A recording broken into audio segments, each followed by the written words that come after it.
Magandang araw mga kaibigan. Good news po itong pag-usapan natin para sa mga supporters ni BP Inday Sara. Samantalang bad news naman sa mga kumakalaban kay BP Sara, lalo na yung mga ilan-ilang kongresista na gustong magpa-impeach sa kanya. Ito po yung latest survey ng Polls Asia, September 6 to 13. Bago, no?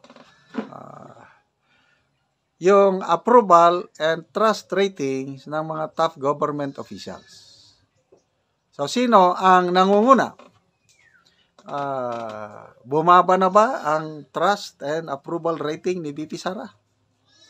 As usual, nilampaso pa rin ni BP Sara ang kanyang mga kasamahan sa top 5. Nangunguna pa rin si BP Sara sa trust and approval ratings. So, ito. Si BP Sara, meron siyang 60% na approval rating. Si Senate President Escudero, mataas din. 60% approval rating. Ano ang rating ng Pangulong Marcos Jr.? Ano lang siya? 50%. Then, ano naman ang approval rating ni Speaker Martin Romualdez? As usual, kolelat siya, 32%. Kahit anong gawin, ayuda, wala pa rin. Hindi umiepekto ang mga ayuda. Okay, so, yung mga disapproval, 21% ang nagsabi disapprove sila kay President Marcos Sr. And then 17% ang disapproval rating ni BP Sara. Samantalang si Speaker Martin Romualdez, 24% ang nag-disapprove sa kanya. Okay? So, ganyan talaga yan. May mga napapasaya, may mga hindi napapasaya. Kaya may approval and disapproval. Okay, punta naman tayo sa trust, yung tiwala. Ang nangunguna pa rin sa trust rating, walang iba kundi si BP Sara, 61% ang kanyang trust rating. Ang pumapangalawa, si Senate President Escudero, meron siyang 56% na trust rating. Samantala, ang Pangulong Marcos Jr., 50%. Kolelat, Speaker Martin Romualdez, 31%. Hindi na isinama dito si Chief Justice Gismondo. Anyway, wala namang problema sa korte. Ako, satisfied ako sa ating mga korte. They are doing their job. Functioning po ang ating justice system. So, ang no trust. Kanina, approval, disapproval. So, kung may big trust rating, meron ting. Ang mga hindi nagtitiwala, ang pinakamataas is si Speaker Martin Romualdez, 25% hindi nagtitiwala sa kanya. Pumapangalawa si President Marcos Jr., 22%. Pangatlo si BP Sara, 17%. And pinakamababang no trust rating, si Senate President Escudero. So, lumalabas, maganda ang performance ni Senate President Escudero. Okay? So, broken down into location. Okay? Yung approval rating.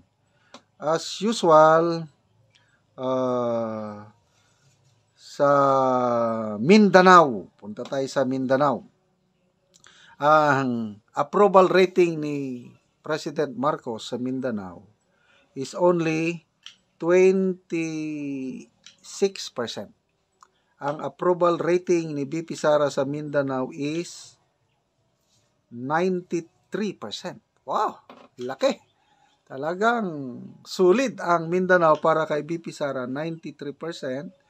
Si Senate President Escudero is 59%. Samantalang si Speaker Martin Romualdez is 25. So, no wonder, malala nyo yung nagbagyo. Bagyo Inting ba yun? Baha sa Metro Manila, nagbigay sila ng ayuda sa Davao. So, ito ata yung kasagsagan ng KOJC compound na siege, so yung 16 days na inoccupy ng mga pulis ang KOJC compound, na kawawa ang mga KOJC. So, yun, nagbigay din sila ng ayuda doon sa Davao. So, marami ang hindi nag-a-approve, marami ang hindi nagtitiwala kay President Marcos Jr. and Speaker Martin Romualdez as far as Mindanao is concerned. Sa Visayas, okay, sa Visayas, 52% ang ang approval, nag-approve kay President Marcos, samantalang 71% ang approval ni BP Sara. So, malakas po si BP Sara, Mindanao and Visayas. Samantalang si Speaker Martin Romualdez, Visayas na ito 42% lang ang kanyang approval. Sariling baluarte niya ito dahil taga Tacloban siya. Mababa pa rin. Samantalang sa Luzon and NCR, ayun, medyo mas mataas si President Marcos, mas mababa si BP Sara. Ganun man lang Sa trust rating, punta tayo sa trust rating, ganun din, mataas ang trust rating ni BP Sara sa Mindanao, 90%. Samantalang si President Marcos Jr., 21% lang. Si Speaker Martin Romualdez, 24% ang kanilang trust rating. Okay. So, yun po ang update na kahit anong demolition job na ginagawa nila kay BP Sara, lumalabas na ang taong bayan matured na o kaya nag-iisip na dahil nga sa social media. Yung budget hearing, grabe ang paninira kay BP Sara, inuutingkay ang old issue na confidential funds niya, tapos binawasan pa ang kanyang budget.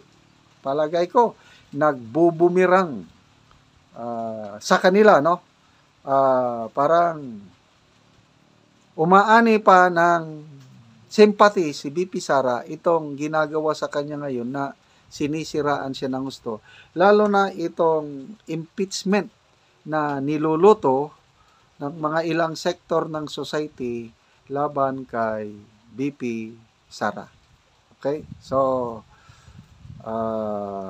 hintayin natin na ano ang kahinatnan kasi sabi ng Makabayan Black, okay, unahin natin yung pahayag ni BP Sara na may tatlong personality ang gumagalaw para sa kanyang impeachment is ex-Senator Trillanes, Senator Risa Ontiveros, at saka si Franz Castro, isa lang ang handler. Okay? Tapos, yun na nga, may video na panangga ni BP Sara at the right time ilalabas niya. Sabi ni Maharlika sa kanyang mga vlog, malapit na daw ilalabas yung video na yun. So, kaabang-abang ano pa yung video. So, sabi ni ex-Senator Trillanes is nakahanda na yung mga articles of impeachment. Sabi ng mga Makabayan Black is itutuloy nila ang impeachment complaint. Kasi may nagsasabi na gahol na sa panahon dahil busy na ang mga mambabatas sa kampanya. Sabi naman ng Makabayan na may panahon pa. Sige lang, tignan natin. So, congratulations kay BP Sara na hindi siya nagpatinag sa kanyang kayang-kaya niyang depensa ng sarili niya. Kaya sabi niya, kailangan ba niya ng advice ng kanyang tatay? Sabi niya, I do not need his advice kasi lang yun, magagalit lang yun. Volcanic temperament sa kanya. Baka sabihin lang yun na suntokin mo yan. Alam mo niya naman yung style PRRD, kaya kaya ko ito. Kaya kong depensahan ang sarili ko. So, again, yung budget naman niya, nagpahayag na siya na haharap siya sa Senate deliberation sa budget. At nagpahayag na ang ilang mga senador na posibleng madagdagan ang budget ng OBP.